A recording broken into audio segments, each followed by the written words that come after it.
एणिकी राज्यर महिला को सरकार देवे कार खुशी हेबे महिला माने। राज्यर महिला मानकु सशक्त रोजगार क्षम करने लक्ष्य राज्य सरकार आत्मनिर्भर महिला आम सौभाग्य योजना आरंभ करने को जाउछंती। एने सूचना देछंती परिवहन मंत्री विभूति भूषण जेना। से कहछंती 4 वर्ष 1100 महिला को कार किणवा पई बैंक रु जनकु 10 लाख टंका लेखाएं ऋण जोगाई दिया।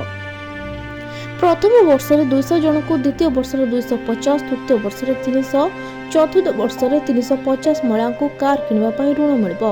एही ऋणर किस्ती महिला माने 5 वर्ष सुझिबे।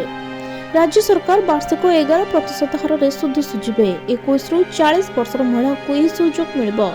सुभद्रा हिताधिकारी एसएचजी महिला को अग्राधिकार दिया। गाड़ी किणवार 3 मास पर आरंभ हेबो ऋण परिशोध प्रक्रिया।